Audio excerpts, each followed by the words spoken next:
Go. Oh, hang on.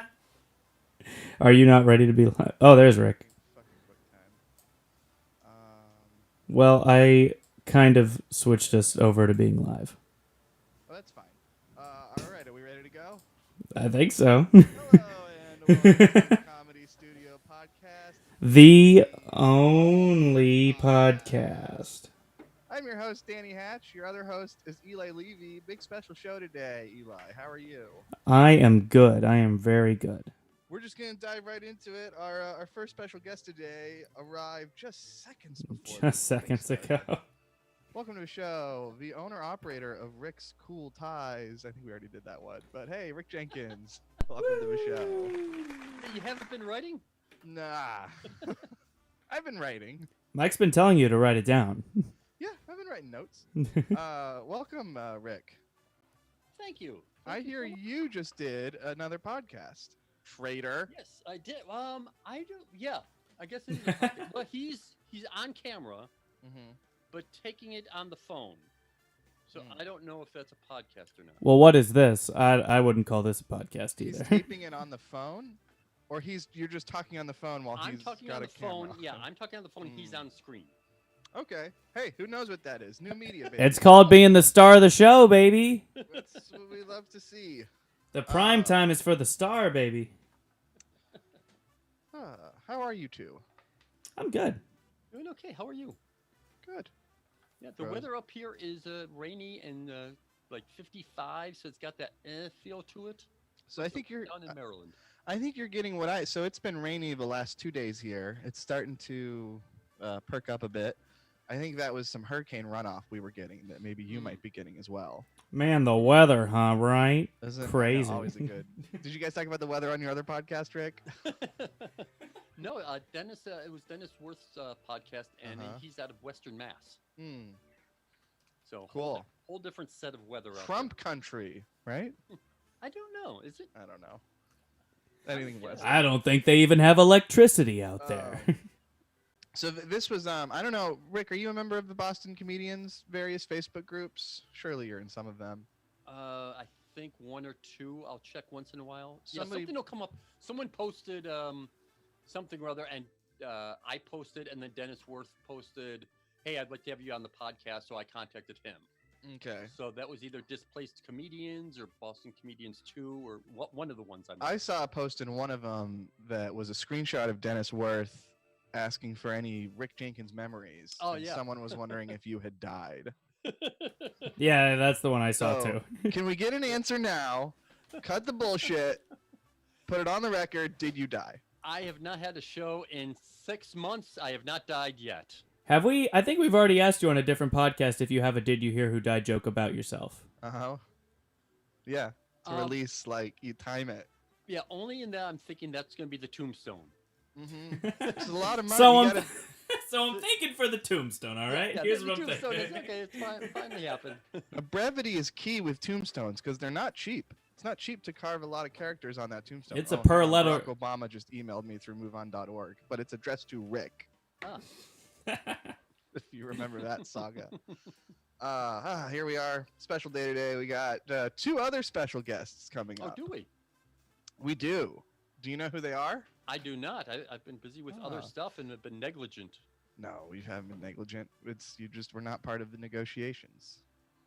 So we're just killing time. So we put them both in a breakout room together, which I was worried would be cruel, but No. I've met our other guest's mom before, so this is only fair. ooh, what a scintillating. Yeah. He invited me over for Thanksgiving. No, I'm saying that It's you wholesome. mentioned his mom, like what a hint that was as to who our other guest could be. It's Eli's mom. Oh. If you're Yeah, I listening, really like the has breakout anyone? You like the breakout rooms? Let's talk about this. That's a good thing to talk about while we wait, while Rick sets up his ring light. Which I didn't know how big these ring lights were. Depends. I've got two. I have the little coaster-sized one that you clip on around the camera, and then I've got the big 10-inch one. I was watching a very bad SNL sketch where Beck Bennett had one. You guys watch SNL? I'll watch the clips, but yeah, I don't sit and watch the whole thing. I watch it every week because I'm a masochist. Do we want to address the Bill Burr controversy? Sure, let's address the Bill Burr thing. It's really not much of a controversy. No, I don't think it is either. What did you think, Rick? Why don't you set it up? Because you're the I mean, a comedy lot of people guru. are upset about saw it as a knock against gays when he was talking about the gay pride parade, and a knock against women when he was talking about white women sort of co-opting the not the Black Lives Matters The movement, woke but the movement, whole, specifically. Well, I mean, yeah. do you really think that many people are mad, or do you just think it's a few people that are very vocal about it? I really don't think it's a lot of people. I agree with Eli. I don't think they're very mad, but I do think that Bill Burr is not as well known as we think he is. Sure. Oh, I don't know who he is. If you know Bill, I mean, any one of us could have written that set. You know, that's Bill's voice. That's not- what Bill talks about. That's who Bill is. Yeah, but he also if like. you've never seen Bill Burr before, it's like, whoa. That's a good point. I mean, he's pretty well known. He sold out Madison Square Garden. He is, but still, compared to the SNL audience, like there's a lot of normies who watch SNL. Still, I don't think it's a lot of people that are actually mad. I think it's just like, I agree. you know, hundreds, both maybe, sides here. maybe like 1,000 at most. I don't know. What was your favorite joke? Because I have my favorite joke of his monologue. Did you guys pick out a favorite? I didn't pick out a favorite. No. Mine was the Rick Moranis joke. I thought was so funny. Oh. I laughed out loud Well, when he I talked have about heard, Rick Moranis getting punched and saying, "New York's back, baby." It's very funny. but I did see something online. Someone was going like, you know, Rick Moranis is a great guy. Why pick on him? You know, you He get can people like take it. that. Was he really picking on him? A little bit. I mean, I I guess mean- he was making light of the probably extremely traumatic assault that Rick Moranis recently went through. Yeah, I mean, remember, this is broadcast TV. Broad meaning wide spectrum. Yeah. This is everybody. Everybody now checks out Saturday Night Live. Speaking of SNL, I almost forgot to bring this up. I learned something pretty fucked up about SNL this week that Rosa clued me in on, and then I confirmed. So they've been doing their shows live, right? With like live audience members, live crew, the whole shebang, when most performing art in New York is not allowed, or anywhere. Yeah. Do you know how they get around the rules? Yes. How? They pay their audience members. I mean, there's so many people I know that would like that I would guess would take the money and obviously have taken the I money. would take the money, but Yeah. it Well, seems like yeah. cheating to me. No, but apparently it's really, really little money, and it was found out like retroactively that they had the audience. I mean, it should be more And money. It was like, hey, you can't do that. They have to. So they, all right, well, we'll pay them so that they're paid people. Oh, so they had booked well, okay, well, this is their second show with an audience. So Right. do you So- know at so what this point audience- it was found out? Right. Okay, So this audience, it was part of the deal of like, okay, you know, you get tickets. You have to. I think you have to quarantine like a week or two ahead of time and testing and all that sort of stuff, and you get, you know, So- $25 or something. It was 150, I read. $150. So the first show, the show with Chris Rock, the audience was full of first responders, and they made a lot of bones about that. Are you telling me that they didn't get paid? That they weren't supposed to get paid, and then it was found out that you have to get paid or else we can't. What do we think about that, fellas? So it kind of goes to what the point I was going to make before this is that you really shouldn't be mad at Bill if you are mad at Bill because Lorne Michaels booked Bill, and you have to understand that Lorne Michaels knows exactly who Bill Burr is, and this is exactly what Lorne Michaels wanted, is for people to tweet out about a controversy to make SNL popular. That's how marketing works. Oh yeah. I mean, That's Lorne Michaels' plan. So why is Bill Burr in trouble for Lorne Michaels' plan? You know what I mean? Yeah, no. Well, Lorne, he has gotten blowback in the past with when he booked Dice. You know, a few times he's gotten blowback of like, why are you giving this person a platform? Dice there's a lot of Nora- controversy. Was it Nora Dunn who quit? Yes. Yep. That's right. Yeah. So yeah, Wasn't Dice banned from SNL after that? Or am I thinking of Elvis Costello? Dice got banned from MTV, I know, but I don't.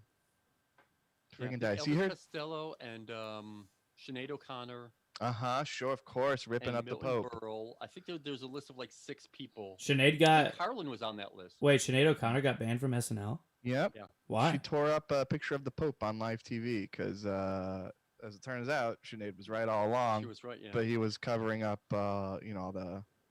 all the sex abuse in the church, and Yeah, she Sinead did her song and then held up the tore up picture of the Pope John Pope Paul and said II. Sinead is the cool real as fuck. evil.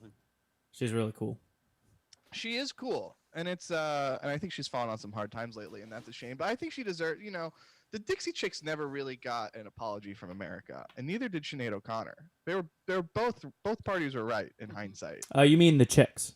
The Chicks, excuse me. I'm sorry, you're right. I didn't even do How that on dare purpose. you? I know. I loved them growing up. My conservative mother had all their CDs. We listened to them in the car. I pretended I didn't like them, but I did like them. They had some really good songs.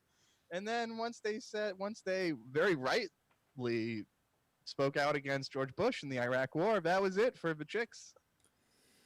We didn't own their CDs anymore. Personally, I think Bill did a great job. It was a fine set. Bill did what Bill does. So Yeah.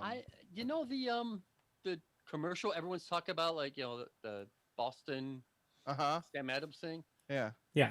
Wasn't that just a rerun of the Casey The Dunkin' Affleck Donuts one? It is. Yeah, it was. Yeah. But that's what they do. Like, I mean, I've noticed a lot. They'll do a sketch that's great, and then they'll do a sequel to it that changes nothing about it.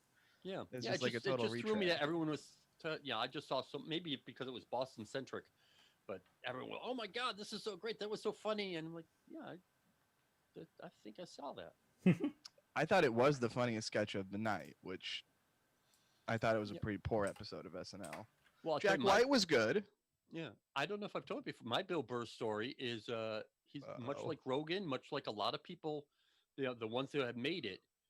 We did a cable access show down in Canton, Mass, and Bill's from Canton. His dad's a dentist down there, and he was just starting out doing comedy. And we did this cable access show, and Bill gave me a ride back up to Boston to do, he was going to do a set, and I had to get back to Boston and that sort of thing. It's about a 40-minute drive. The entire 40 minutes, Bill was just ranting and frothing at the mouth and pounding the dashboard of this pickup truck saying, I have got to make it as a comedian because if I have to be an assistant to my dad's dental business one more summer, I will kill myself. I've got to make it as a comedian, and was just absolutely obsessed and furious for 40 minutes that he had to make it as a comedian. And I think that shows you the kind of drive and the kind of focus that you have to become a Bill Burr or a Joe Rogan. Yeah, and I mean, if you think about it, he's sold out Madison Square Garden, TD Garden, and he sold out like Royal Albert Hall in England. That's insane. Yeah. Well, and Joe got $100 million for his podcast. I mean, Joe had his own business. He had a martial arts training thing and everything. He had a really decent job. He was actually teaching it, I think it was BU, and said, no, I want to be a comedian. And if I'm going to be a comedian, I have to go all in. Mm-hmm. And so he quit those things and, did nothing but comedy. And at one point, I think he lost his car because I remember him needing rides for a couple gigs. Mm. But, went all in and, that sort of focus I certainly never had. But when people now go, well, Joe Rogan, he's this or he's that, and why is he getting all this money or whatever? It takes a lot of faith and a lot of work to go that, risk that much of your life all behind one thing. That's far from sure. Yeah, I think people's criticisms of Joe, I really can't imagine anyone actually thinks he's like a bad guy. You know what I mean? Some of his stuff, especially starting out, a lot of his stuff was pretty sexist, homophobic. I mean, there's just now he's had all the problems with the talk about trans and hunting, and there's a lot of issues he falls on different sides of. Well, wording, but I don't think he actually like hates any of these groups. You know what I mean? I don't think he's like hateful. Yeah, I was having a conversation with a comedian who started out here. That's been the nice thing about COVID is I've been able to reach out and talk to a lot of people I forgot about. Dan Pasternak, a great TV producer. He's a really big deal. He's doing series for XM on the history of comedy. He's a big comedy nerd and all that. And I keep hearing him on all these little podcasts and things and thinking, boy, I know that name, but this guy's great. I finally contacted him just out of the blue saying, hey, I liked your comments during the Andy Kindler thing. And he said, oh, you don't remember, but 11 years ago, I got to do a set at the studio, and he sent me photos of the program and of him in front of the sign and all that sort of stuff. So being able to reach out to people like that and getting these connections has been great for COVID for me. And talking to a comic and saying, hey, you know what? I like Bill Burr. I like Joe Rogan. I like Sam Jay. I like Ali Wong. I'm not sure if I like them because objectively I really like them as comedians and everything, or I like them because I was there when they started out. I was there because I hung out with them. I'm there because I know who they are and I can make excuses. And I think that's a real thing. That's something that I really have to be aware of. Am I defending Bill Burr's set on Saturday Night Live because I think it is worthy of defense, or am I defending it because I know Bill and I know him in his pickup truck and I know how badly he doesn't want to be a dentist? Well, Food for thought, certainly. Should we bring in our next guest? Did you have something to say, Eli? just one last thing is that what Bill does is like what a lot of other comics do, and Bill's like one of the best at it. And this is why people are so mad at him, is that he'll say something crazy or wild or like something like that to get you to pay attention, and then he'll explain to you, like he'll get you to agree with him. That's the whole point of each of those like controversial jokes, is to say that wild thing and then to convince you that he's right. Yes. An excellent final word on the topic. One of the problems, the very final word on the topic is, one of the problems is a lot of comedians, a lot of young comedians, especially young straight white male comedians, see that and don't get that subtlety and see as just, I want to say that loud punchline. I want to do that getting attention thing. I want to have that sort of bravado, that sort of, this is in your face, I don't care what you think attitude, and they don't get it. The full thing of it. Yeah. Certainly good to have in mind. Now, we have two guests in a breakout room. I don't think that I can have them join the show individually. So we're gonna have them both join the show, and then I'm gonna ask one of them to join a breakout room again. So I think close all rooms is how I do this. That is one of the ways, yeah. All right. Oh, is there another way? I think you can invite individually one of them to come back to the. I don't know. I'm clicking all over the place here while Rick was waxing philosophical about comedy. I couldn't find anything. I do think it's a good thing that they can't necessarily hear what we were talking about. Fuck it. I'm going to do it my way. All right. Whatever. All right. They've been given 60 seconds to leave their breakout rooms. This is very exciting. Let's see if it works. And if not, we'll work from there. All right. Folks, please welcome back to the show her return engagement. It's her birthday today, I hear. Really? Betsy Olam, a.k.a. Eli's mom. Welcome to the show, Betsy. Hey, Mama. To audio. And probably didn't hear any of that. Hey, Mom. Welcome, Betsy. Hey. Hey. Wasn't sure if I'm on my husband's computer, so I wasn't sure if I was working everything right. But Is that his office? yeah. I noticed all the badges from all the festivals and shows you've been to. Oh yeah. It's right, yeah. This is the messier office, but he's using mine to Zoom with. Hi, Jeff. You're about to go back to a breakout room. Sorry. That's fine. I'm going to breakout room. No. You get the spotlight today, Betsy. For now, for the next 10 minutes. Well, I was waving at Jeff, so. Were you guys having a nice conversation? Were you talking together in We the breakout room? couldn't talk. We couldn't talk. We just hand signals. That's nice. Happy birthday, first off. Thank you. Thank What are you. you? It's always great to be older when you're 30, 35, 36? Yeah, Uh-huh. something like that. Rounded. 24 years old. So you 24, but Eli's 25. 26. 26? Oh, he was a miracle. Yeah, it was a difficult adoption. That was the real hard part. So you are in Tennessee these days, Memphis, right? We are nowhere else. I go to Target and Trader Joe's and home. That's pretty much my life right now. How's Memphis handling or Germantown handling the pandemic in general? Well, they did not want to wear masks in Tennessee, but finally Germantown required it. Thank God. Good. I can't they're imagine. doing their part. I mean, part of Tennessee, especially East Tennessee, is just exploding with COVID. But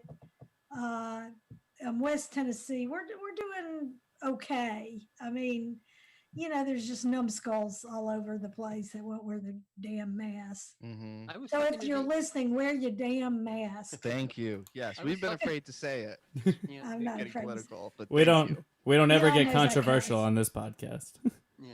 I was talking to the owner of Zanies in Nashville. Where would that be in relation to you? Would that be east, west? How are they handling? That is west. They're in Middle Tennessee. We're the farthest west. We're right on the Mississippi, next to Arkansas and Mississippi, and they're in the middle. So, but they've got all the money. Well, they Yeah. brought in a famous comedian who fell on stage with COVID. So they've been Yeah. opening the club and then closing it and opening it and It was DL Hughley back in DL. like June, right? yeah. That was so Feels like it long was so ago. long ago. It's like Yeah. last year, might as well be. Mhm. Yep. That was Nashville. That Yeah. Hughley felt. Oh my gosh, that is so crazy. I mean, I'm sorry, but that's just nuts. It is nuts. It's But I always miss you guys. I miss coming to Boston and Yeah. When's the seeing- last time you saw Eli in person? It was Christmas. Christmas. Yeah, We had a last little Christmas. family. And any thing. plans to get together this Christmas, or is it too dicey? Well, we're going to talk about it in our family Zoom tomorrow. Well, I think Eli might be able to come home. His brother's not coming, but We're Eli- trying to figure out something if Yeah. it's possible. yeah. So, have y'all heard that something about the president is trying to tell airlines that they can't require masks or something like that? I don't know what the story. I haven't is. heard this one yet. No. I have not heard that either, but I'm not surprised. I find that very disturbing. Yeah, I know I'm a the little airlines surprised. They're pushing for a new bill, and the president's behind it. Of we'll give billions to the airlines, but so that's probably his thing for us to get worried about today. I'll say it here because it won't get me kicked off of Twitter. I freaking hope he dies. I hope he bites Hell it. yeah. I got suspended for 12 hours for telling Ann Coulter to eat shit and die on Twitter. So now I have to be extra careful about what I say on Twitter, and I can't say Wait, I when hope did he you- dies. But I'll say it here because who's gonna kick me off of here? Zoom. Did you Try get it. Well- kicked off the Twitter? For 12 hours, my account was locked. It was the night of the first presidential debate. Well, the only presidential debate. So that sucked. That was poor timing on my part. I couldn't tweet along to it because I told Ann Coulter to eat shit and die. It wasn't even like If you I had wasn't saying just I'm gonna feed you shit that will kill you. I was just telling her to eat shit and die. if But you had just told her to eat shit, do you think you would have been fine? I think I probably would have been. I think the die was the sticking point for for Was Twitter. she was the one whose daughter has been filming her? That's Kellyanne Conway. Ann Yeah. Coulter is the conservative The witch. Witch. She's a rancid woman. Rancid woman. Thank you, Betsy. Wait, mom, disgusting. is rancid woman worse than nasty woman? I think they're equivalent. They're in the same neighborhood, certainly. Yeah. Now, a common thing I hear from Eli a lot is that you, Betsy, learn a lot about Eli just from listening to this podcast. That's absolutely true. No. I've learned about that. I was on a trail listening to the podcast in February, I think it was. And then you started talking about his girlfriend, and I stopped in the middle of my walk and replayed. It was like, what? Well, that's what that was. I saw that in the analytics. Someone Yeah. listened to that part over and over again. Yeah, over and over and over again. So yes, I might have Eli's not one to forgotten share a to- lot. Tell my mom before I told the podcast. Yeah, Did you get in trouble for that, Eli? No, but no, but here we are. Here we are. Yeah. Have you virtually met his girlfriend? Oh, yeah. yes, we met once before, and then we had Zoom cocktails last week, and it was she's lovely. I can't wait. She to is really lovely. Meet her, but I've heard great things. yes, lovely person. You see, mom, you've met my girlfriend before the podcast has met my That's girlfriend. true. What's the deal with that, Eli? I thought we were more important to you. Than You'll your have mother. to listen to my mom's podcast to find out more about my Yeah, let's girlfriend. talk about that. So you've got a podcast too, Export Stories. Yeah, How's the Spot. pandemic affecting the exporting business? Oh, well, it's funny. There's all sorts of odd things that you wouldn't expect, like the steamship companies, that bring in a lot of the goods from China and everywhere. They're making their ships are full coming in from China. We're importing like crazy. There's not enough going out. And the supply chains, as you know, have just been totally screwed up. I was on I got a gift certificate from my sister, and I went online to buy something, and they said it'll be available in December. I mean, nobody has any supply right now, but so it's kind of crazy. I had this guy on last week who is a journalist with this magazine called American Shipper, and he was telling me that, right after the pandemic hit and the price of oil dropped, you would have thought like the shipping lines that carry the oil would have gone bust, but instead they were still pumping out oil, so they were storing it on all these tankers. So those tankers were full and making money. So crazy things are happening. Can you tell like what's coming in more? Is it because of COVID we're shipping more? I don't know, but I'm gonna wheat or something. Yeah, I think it's anything that people use around their house, or Hey, Mom, can I say Dad's office looks unusually clean today? We had a cleaning this year. I'm mighty proud of him. I just realized that Dad's desk looks empty as opposed to full. Yeah, I would have never zoomed in here otherwise. I was looking at our archives as well. Did you know that almost 1 year ago to the day, October 14th, 2019, you were on our podcast, Betsy? I came to Boston for my birthday. That's right. And you're back again a year later. I know. How could it be a year? I mean, it seems like 2 years now. So crazy. And it also feels like 6 months. Yeah, it seems like forever. Yeah. But how's it? Is the weather nice up there? Can y'all still do outdoor things? We haven't even done any outdoor. We're hoping not. We can't wait till the weather gets poor so that our competition goes away. Yeah, we're not allowed to do outdoor gatherings, which is kind of nice for us because we're not forced to make that decision of whether or not we're doing shows. But we're legally not allowed to have people gather for entertainment. Well, I am really praying that they pass legislation that gives money to entertainment. Because both of my sons are employed by entertainment. So. Yeah. There's if you check unfortunately. out Save Our Stages is the bill that they're pushing before the Senate. It's got 55 co-sponsors in the Senate and 155 in the House. So it looks like it'll be part of any bill that does go through. Right. But there's a national organization, National Independent Venue Association, is pushing that for extra for independent NAMBLA, right? entertainment. It's NAMBLA? Yeah, we're pushing for extra effort for NAMBLA. Well, I support it, but I hate to be political, but we just got to elect Biden, so so everybody can eat. So we live in the north, bombarded somewhat. I guess I recently moved to the very tip of the south, but you're pretty comfortably in the south. What's the climate like down there? Is Texas a swing state? Oh, no, Tennessee. Tennessee is red.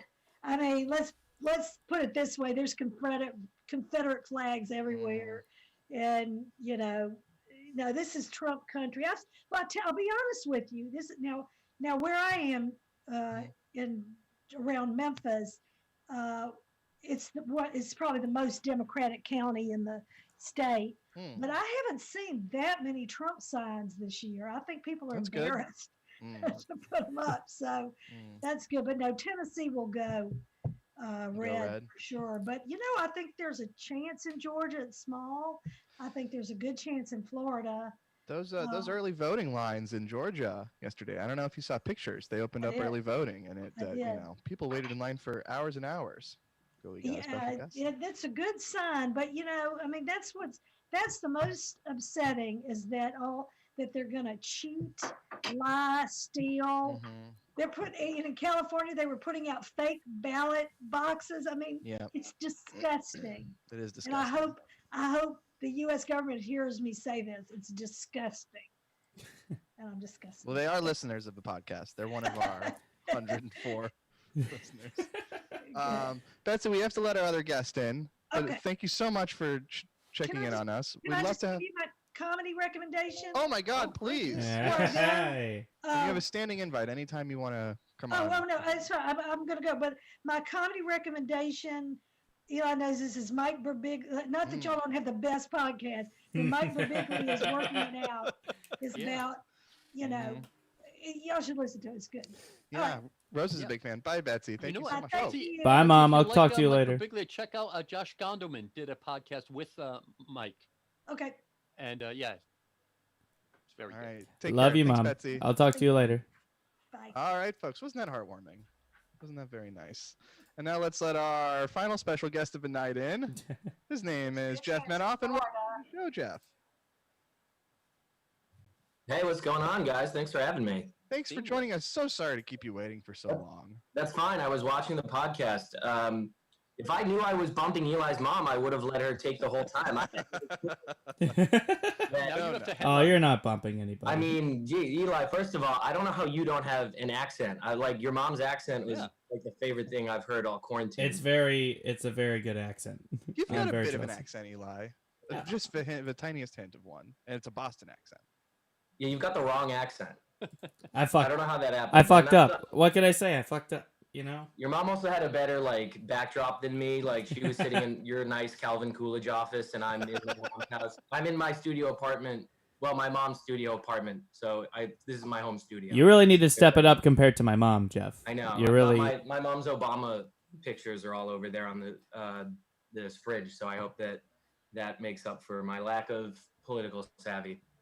Oh, please. We're not political on the show. We never get political. We stay above the fray. You're staying with your mom. Is this new for the pandemic, or were you? Yeah, so Okay. basically, back in January, me and my roommates who lived together for like 6 years in JP were talking about re-upping our lease, and I was the one who chose like let's not re-up because I wanted to move. I've been in Boston, basically grew up here and been in Massachusetts my whole life, so I wanted to go somewhere else. And then, so we didn't re-up our lease, and they actually re-signed the apartment. And then March happened, and society exploded. Mm-hmm. So when it came time to re-up a new lease, it was like, I don't want to re-sign one in Boston, and I don't really know where to go right now. So luckily, my mom has always said, if you ever crap out, you can move home. And she held up her end of the bargain, And and you're- I'm here, which is Time to collect. interesting. Is that the way she phrased it?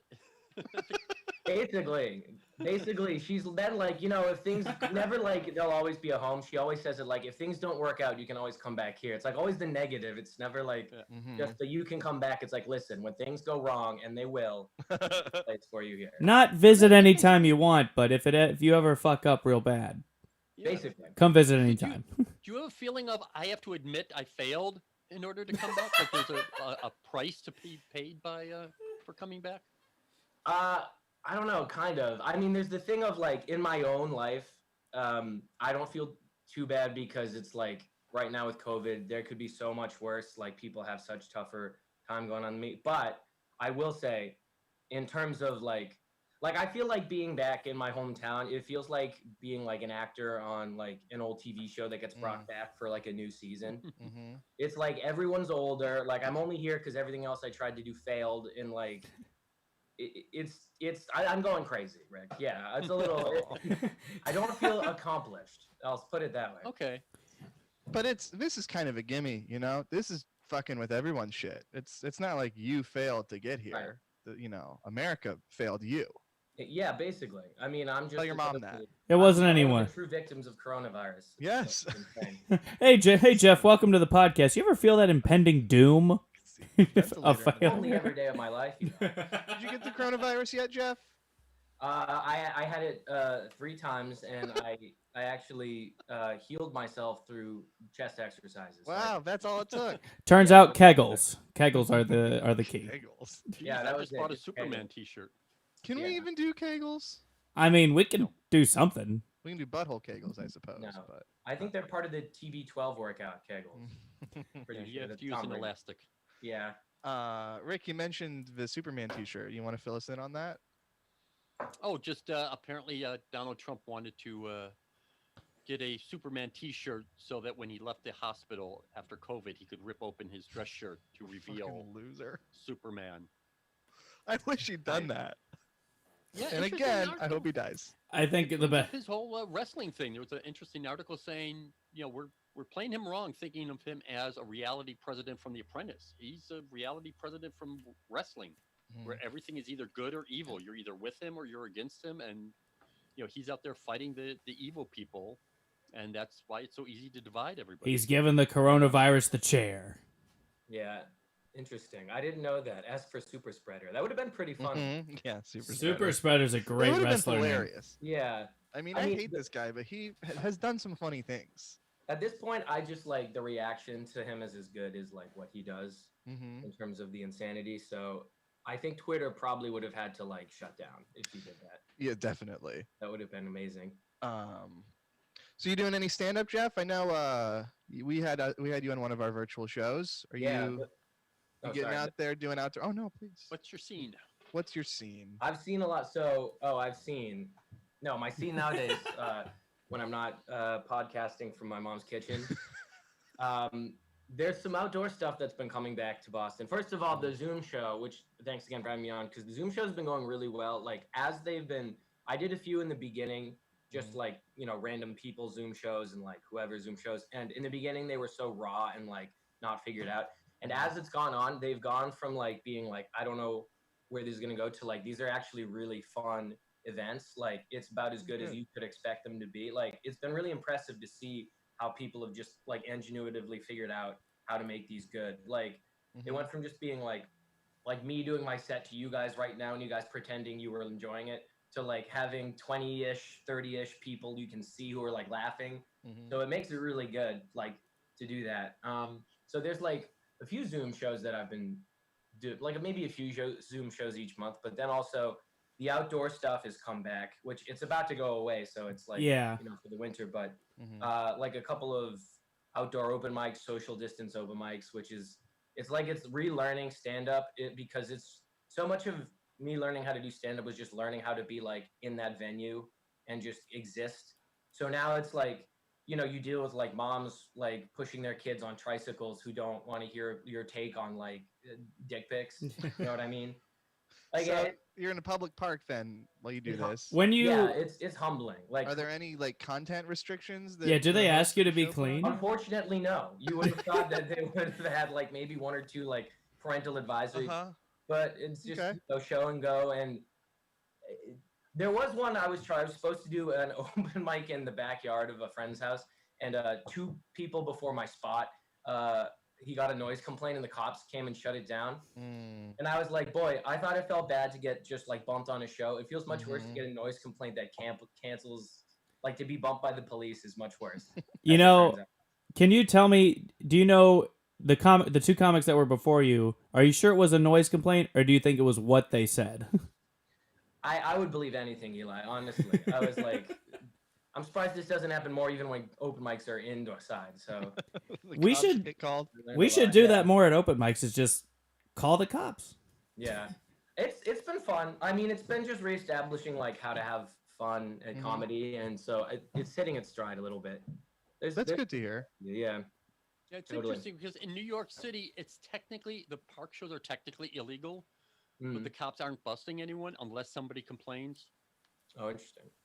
Yeah. I don't know how it works here with everyone. For the people I know who've been doing it, I think it's either like someone's space and they just got permission, like not literal, but like they were like going to the neighbors like, hey, can we do this? And the neighbors are like, sure.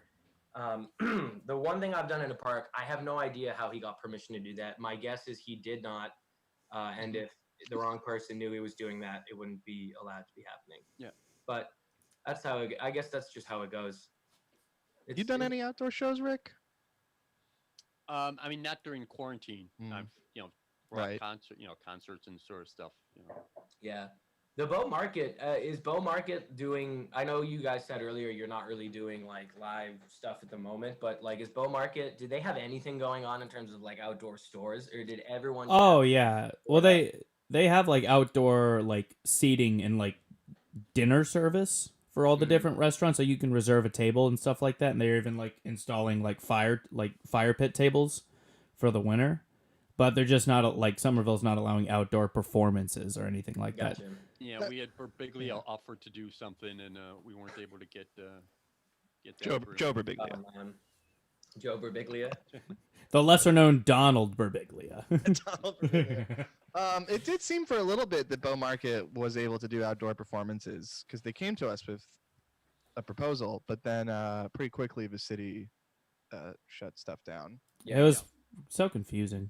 I was trying to keep Yes. track of that stuff in the beginning, and then it just seemed like they were just tennis balling back and forth so many Yeah. different like proposals of how to fix stuff. It was so hard to keep track. So eventually, it was just sort of like, I'm just gonna trust whatever anyone's putting on like social media in terms of if that can happen, Yeah, then that's a good way to somehow it's do it. happening. Like the policy stuff, I haven't been able to figure out. Well, Rick, you've been involved in some meetings with the mayor, right? Well, you get a sense of how things are going. Well, city, state, and national level. You know, I mean, I got nothing else to do. Yeah, it's a hodgepodge because everyone wants to be the one that fix this. Somerville, I think he's very, very worried about the health. Somerville's a very densely populated city.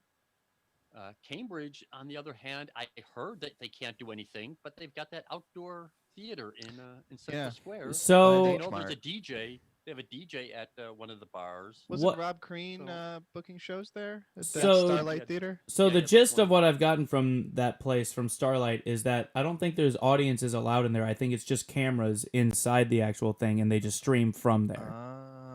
I don't know because they've got all their promotion stuff shows audiences and stuff. I've been That's confused because just I've seen some promotion. pictures of cameras, and I haven't seen any pictures of audience members. Maybe I just haven't seen the right pictures, but it seems like it's a closed off space that they just let people, like artists, in there to record and like broadcast. I'm not 'Cause sure I've we're definitely talking seen about the same cameras. place. This is the parking lot behind H Mart. Yeah, the Starlight, the Starlight Square. Yeah, the character from The Boys. You watch The Boys, Jeff Medoff? You ever seen that show? It's the boys portion of Uh, the show. I've seen like 2 scenes where people just get like curb stomped and the shit beat out of them. Yes, that Get does hurt. happen. Probably a show I would like, but It's pretty good. There's Yeah. a character named Starlight on it. Langston Kerman had a nice arc on it. oh really? Nice. Mhm. That's Yeah. pretty sweet. Oh, love Yeah. that kid. And a shout out, Langston Kerman's teacher in poetry won the Nobel Prize. for Really? poetry. Donald Trump taught him poetry? And once he actually brought her up 3 flights of stairs to the Hong Excuse me. Kong to watch stand-up comedy. Ooh. A Nobel Prize winning poet has seen stand-up comedy from the Comedy Studio. I'm Do you sorry. remember That's what show actually- she saw? Only was it a that good Langston show? was on it. Uh-huh. How many Yeah. people do you think that have won the Nobel Prize have been in the Hong Kong? Oh, good In question. the Hong Eli. Kong lots. Yeah. Yeah, I think it's, the It's Hong a Kong's got to comedy have show, pretty though. good numbers. Yeah, no, they were there for disco night, Eli.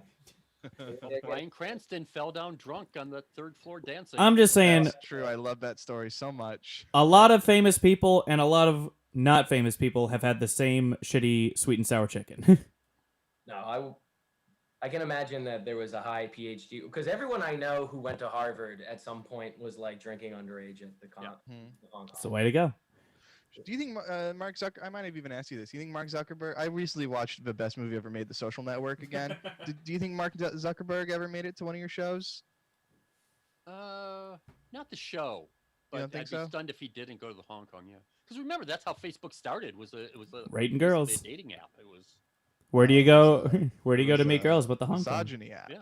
Like He a got meat market dumped. sort of According to thing. the movie, he gets dumped, and then he immediately codes an app that you can compare girls' faces. So listen, ladies, if you want to create a billionaire, dump him. That's true. What was that, Jeff? I bet the Winklevoss twins went to the studio. I bet Yeah, surely. I bet they brought their parents there. They were like, we're gonna go have some intellectual comedy fun. And we're gonna go to the studio. Yeah. And they were laughing at like Jayong's jokes or something. Hey, Do you think Jeff. They both laugh in unison, the Winklevi. Yeah, they do. Yeah, like the delightful children from down the lane. They're Yeah. like, They have to get bounced because they're being too creepy. Now, Jeff, you were one of the famous Medoff brothers of Boston. yeah. Yeah. Your brother Joe is in Chicago right now. I know you'd mentioned that in January you were thinking of sowing your wild oats elsewhere. Is Chicago on the list of potential places you'd like to go, or do you want to establish yourself in a different scene? I don't think I can like take 5 more years of people thinking I'm a different person. It took literally every ounce of my being to Yeah. establish me and Joe. If listeners don't know, me and Joe Mhm. like basically look and sound almost exactly the same, to the point where if you like didn't care about us, there'd be no reason for you to distinguish us. So, uh, Danny, to answer your question, Chicago is like, I think I was like about to move to like literally every other country in Mm. or country, let alone like Then Chicago. because I had to reestablish. Not that we get along great, but I was just like, Sure. I can't be the second person into comedy in another comedy scene. And now you're the older brother, right? Yes. And did you start before him here in Boston? No, he actually Ah. he was a college comic at Emerson. Mhm. Okay. But so I started kind of going around like the actual Boston open mics and stuff a little bit earlier than him. He like had gone, but I went regularly more. Okay. So And he kind of walked on your territory, and now you I mean, you show know, up in Chicago. There's a I new mean, Medoff in town.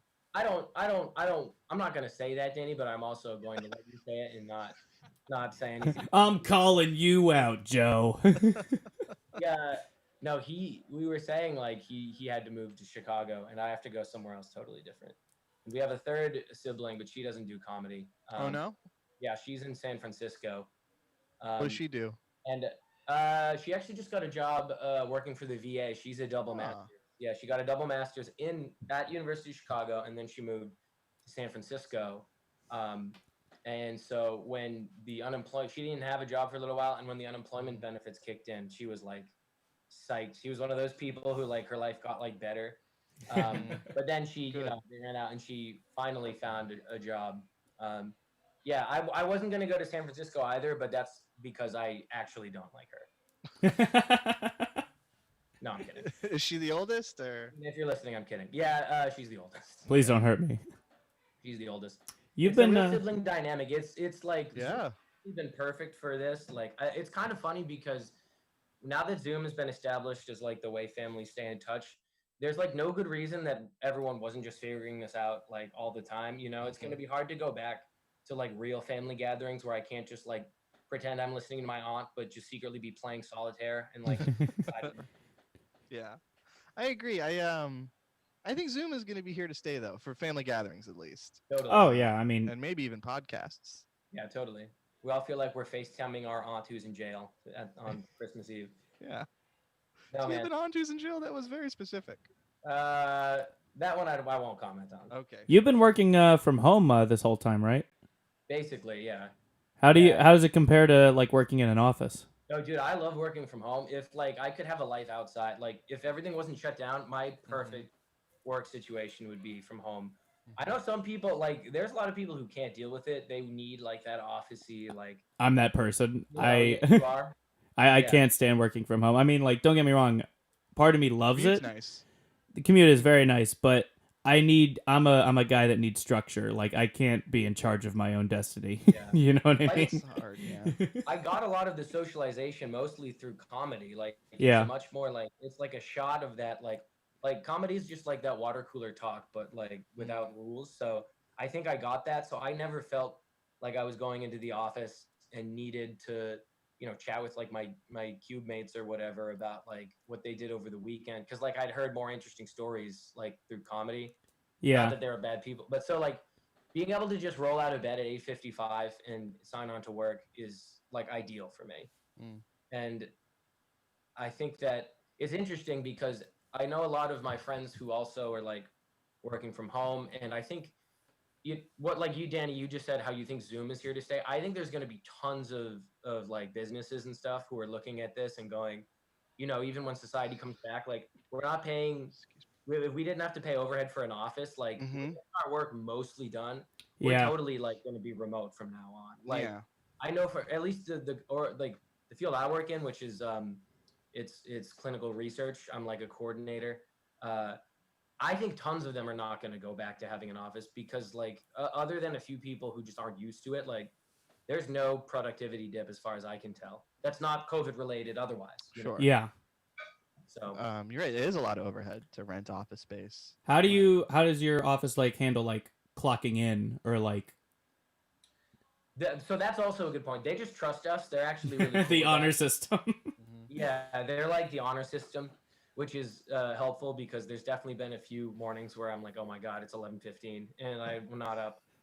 So it's been nice for that. I think some of them are very specific and like have like tips and tricks and like they actually monitor stuff. If it was a little Orwellian, like if I thought that like my boss was always watching me, I'd probably hate it. But Yeah. Yes, my boss is- absolutely. yeah, because I don't, it's good. For Rick, sure. how do we do it? Do we go by the honor system? Oh yeah, totally. We do go by the honor system. Yeah, which made me very nervous about Eli saying that he doesn't like it. Um, I get my work What done. do you mean nervous? no, Eli is putting in more hours than than certainly are needed. If I was lazy at my job, you would hate your job so much more. That's true, Um, Rick. Joe, I'm interested. No. What's his name? I don't care. You were on a phone Um, call when we talked about this, so you could be forgiven for. Close enough. Okay, yeah, If you get the first letter right, Rick. yeah. it's- You can tell. You can tell I'm not on that screen. At least he's not calling you your sister's name. That's true. Yeah, when you're talking about moving, we were just talking about how like Rogan and Bill Burr like were going all in. It seems like you've got a pretty decent job. Are you thinking you don't have to go all in? Is it going to be, I can have a job so I can still do this comfortably and do it at night? Well, it's kind of, I mean, you know, that's I guess for someone who's been doing comedy as long as me, which is 5 years, that's like the question, right? And Yeah. I had kind of wanted to hit like a New York, and by a New York, I wanted to move to New York before it Yeah. exploded. And Mhm. I was in a point where I was kind of like, I want to go there and just sort of like immerse. And then I was actually going to ask if I could become a remote employee, like, and then just have my nights just, go there and then just go out. And if they said no, I would have just been like, all right, well, I guess I'm not your employee anymore. God, I hope someone I work with never watches. Playing hardball with them. Based on numbers, Really, probably I not. was I guess I kind of wanted to try to go all in, and then, I don't know what would have, it just seemed like the time was right. And, again, it's hard to be like, oh, poor me, because you could have so much, but this is just so clearly like, I can't go there and just start like, I can't go hang out at shows. I can't be meeting people, asking for spots, like showing people my clip to get on. Like, it just kind of doesn't exist in that Yeah. level. I have friends who are there now and are like, they're messaging like, oh, they're at like an outdoor socially distant show, and people are like hanging out. So there's still stuff to do. I do think there's going to come a point where like, if things are just like this and things don't seem to be changing, I'll probably just try and go there anyway. I've been hearing that like, because there's a mass exodus out of every city. So, Oh like, yeah. it's a weird thing of like, no one wants to go to cities, but it's like never been easier to move to any city. So like a friend of mine just found a place in Brooklyn, and he was like, it's weird. Like you're not supposed to be able to like leave an apartment showing in New York and like be able to just leave without like signing something to get the apartment. But he has renters calling him, which never happens. There's never that kind of, there's never that kind of demand for renters ever. So it's like really tempting, and I really want to do it. It's just sort of a thing of, well, I also, I want to save up a little bit more money to have some stuff, because there were some COVID related expenses I had to like deal with, which is a whole other thing. But so I just want to work up kind of a good nest egg, and then look and just go like, look, even if things aren't changing, like I just want to be there to like just figure stuff out and see, that was a long way, Rick, for me to tell you I kind of don't know what I'm doing at this point. Well, I think that's totally fair. I mean, New York is great, and I hear there's less people there now. So. Yeah.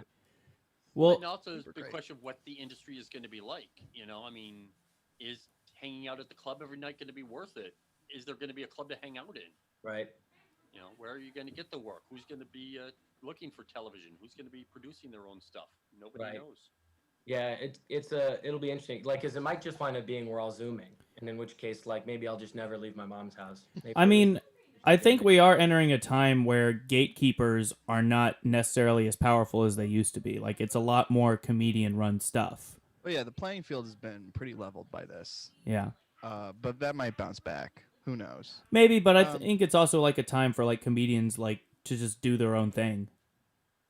and just like put their effort into that. And that, Yeah, the problem with that is comedians don't have the distribution, so it's gonna be a lot easier to get work. It's gonna be a lot more difficult to break through. well, I mean, in a way, they do have the distribution. I mean, look, we're broadcasting on Facebook right now. Like, there's not Is much. anyone watching? No, but that's more our fault. That's more our fault than Facebook's fault. Distribution, I mean, like, yeah, you could put out your own CD, but if Comedy Central Records is putting out your CD, Yeah, right. if Netflix is putting out your special, Well, I mean, everyone has a different like strategy for it. Some people will say that if you just keep putting out something that's good, eventually it'll get picked up. But there's people also say if you like play to the bookers and the gatekeepers first, and then they get you to put out something that's good. There's also something to that. But there's no one way to do it. Yeah. I think the gatekeeper. Well, I was in a couple meetings with the Montreal Comedy Festival that you do online, and it seems to me like all of them are just kind of whistling in the dark, saying when this is over, there'll be more demand, and none of them are really looking at changing their business model in terms of touring, in terms of size of audiences or anything. That everyone just sort of seems to be thinking, okay, when this gets back to normal, and I'm not positive it's going to get back to normal. No, I mean it won't get back to what it was if that's what you mean by normal, but it'll be something new. Isn't it fun to think of late 2019 as the salad days? The salad days? The good old days, the salad days. You ever heard that? I haven't heard the salad days, but That's I like the it. good old days. Salad like the last time that we were healthy as a country. Yes, exactly. Now, Jeff, I know you've got a hard out coming up. So it's been a pleasure having you. We like to end the show by everyone going around the horn, giving a comedy recommendation, something they've enjoyed in the realm of comedy lately, and a local business shout out. If there's a local business in your area that could use some help from the podcast. So we'll start as we always do with Rick. What do you got this week, Rick? Oh, okay. You always act surprised that we're going to you first. Two things. One is a little local music venue, actually, right there in Union Square. It's called The Jungle. It's a cool little local business, and they are closing up at the end of this weekend because they're serving their food outside and all. So this will be the last weekend that you can actually go there and get some food. And half of the money for the food goes to local musicians. wow. And it's really there supporting all the talent, and especially the music scene. I didn't even realize they were there, but they've got a nice little patio. It's there by a back bar by the Independent, that little space there.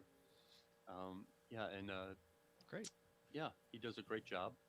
And for comedy, check out, I mentioned it to Eli's mom, Josh Gondelman has a terrific podcast called Make My Day, where he basically, it's like a talk show, a game show, where there's only one contestant, so they always win.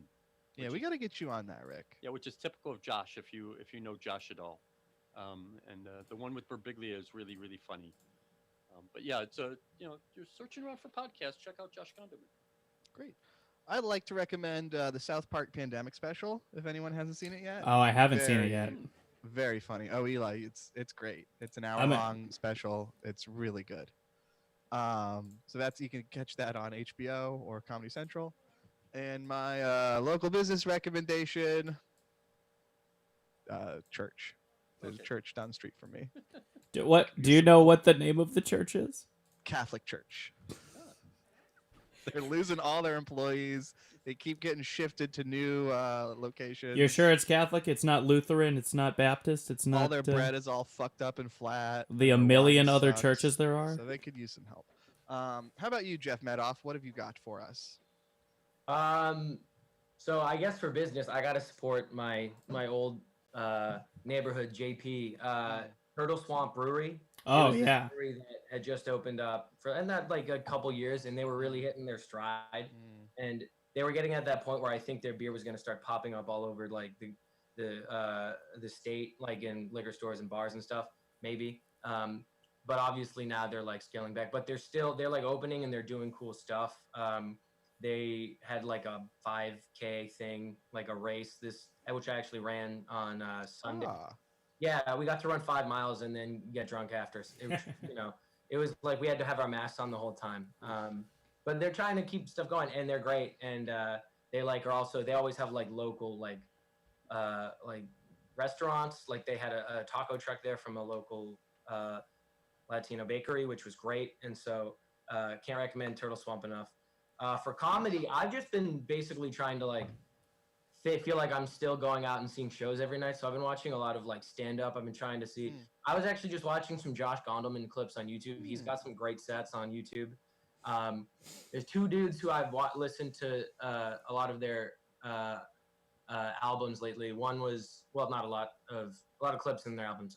One is this guy named Gary Veeder from New York, who I heard Joe List and Mark Norman talking about on Tuesdays with Stories, and I listened to his album, and that was really good. That felt like just like a great classic. Like I was hanging out at a club and listening to just like a really good comic on stage.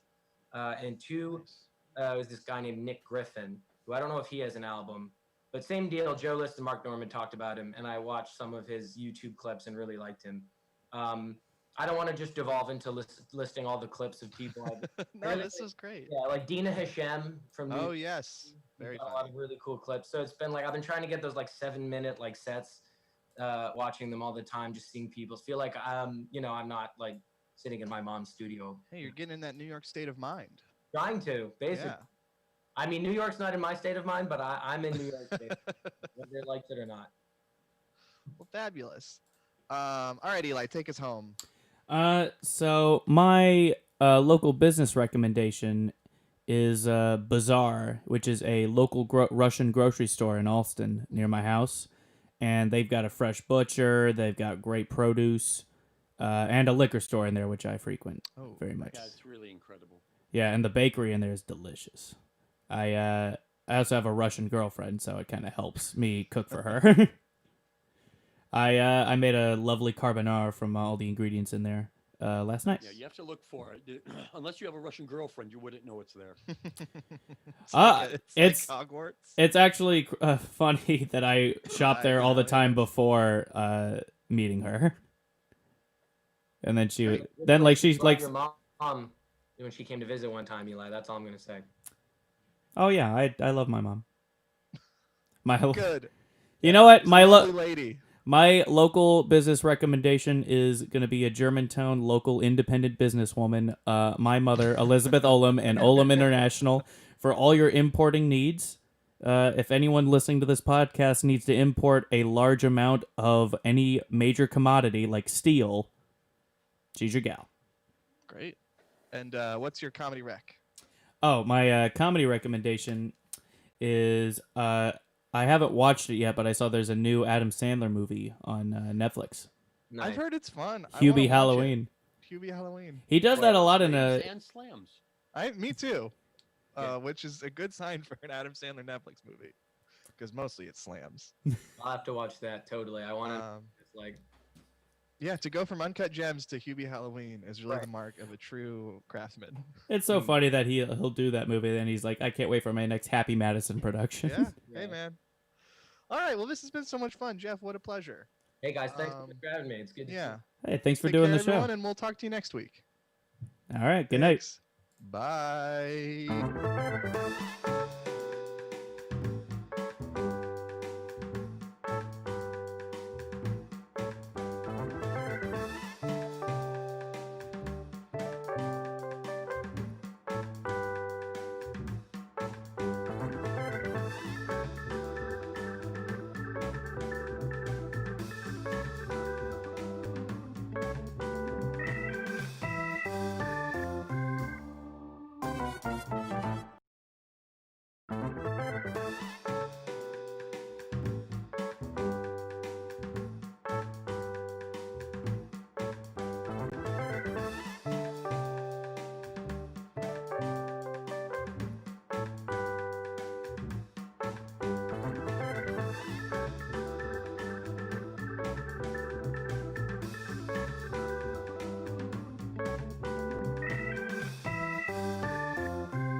Ooh, pizza's here.